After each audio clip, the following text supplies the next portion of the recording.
রাজবাড়ী জেলার পাংশা হাবাসপুর এলাকায় পদ্মা নদীর ওপর প্রস্তাবিত পদ্মা ব্যারেজ প্রকল্প ঘিরে নতুন করে আশার আলো দেখছেন স্থানীয় মানুষ। দীর্ঘদিন ধরে নদী ভাঙন, সেচ সংকট ও অর্থনৈতিক সীমাবদ্ধতায় ভোগা এই অঞ্চলের মানুষের জীবনে বড় পরিবর্তন আনতে পারে এই প্রকল্প, এমনটাই মনে করছেন স্থানীয় বাসিন্দা ও বিশেষজ্ঞরা। প্রস্তাবিত এই ব্যারেজ বাস্তবায়িত হলে নদীর পানি সারা বছর ধরে রাখা সম্ভব হবে বলে আশা করা হচ্ছে। এতে শুষ্ক মৌসুমে সেচ সংকট অনেকটাই দূর হবে। বর্তমানে রাজবাড়ীর বিভিন্ন এলাকায় কৃষকরা পর্যাপ্ত পানির অভাবে কাঙ্ক্ষিত ফসল উৎপাদন করতে পারেন না। ব্যারেজ চালু হলে ধান, পাট, গম, ভুট্টা, ডাল ও সবজিসহ বিভিন্ন ফসলের উৎপাদন উল্লেখযোগ্যভাবে বৃদ্ধি পাবে। অনেক অনাবাদি জমিও চাষের আওতায় আসবে বলে মনে করছেন কৃষি কর্মকর্তারা।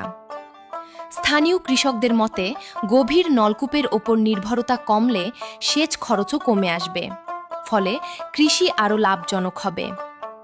অন্যদিকে পদ্মা নদীর ভয়াবহ ভাঙন রাজবাড়ীর মানুষের দীর্ঘদিনের দুঃখের কারণ। প্রতি বছর অসংখ্য পরিবার বসতভিটা, ফসলি জমি ও অবকাঠামো হারায়। বিশেষজ্ঞদের ধারণা, ব্যারেজের মাধ্যমে নদীর প্রবাহ নিয়ন্ত্রণ করা গেলে ভাঙনের তীব্রতা কমানো সম্ভব হবে। এতে নদী তীরবর্তী মানুষের জীবন ও সম্পদের নিরাপত্তা বাড়বে। মৎস্য খাতেও আসতে পারে বড় পরিবর্তন।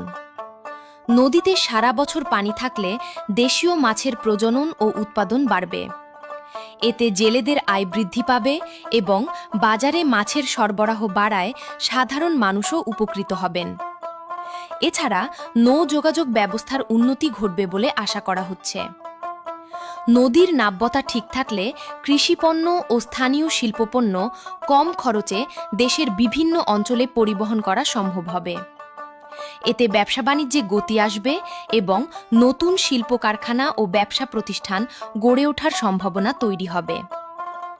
প্রকল্প বাস্তবায়নের সময় হাজার হাজার মানুষের কর্মসংস্থান সৃষ্টি হবে বলে ধারণা করা হচ্ছে। নির্মাণ কাজ ছাড়াও পরিবহন, আবাসন, হোটেল, রেস্তোরাঁ এবং ক্ষুদ্র ব্যবসায় নতুন সুযোগ তৈরি হবে। এছাড়া পদ্মা নদীকে কেন্দ্র করে পর্যটন শিল্প গড়ে ওঠার সম্ভাবনাও দেখছেন অনেকে।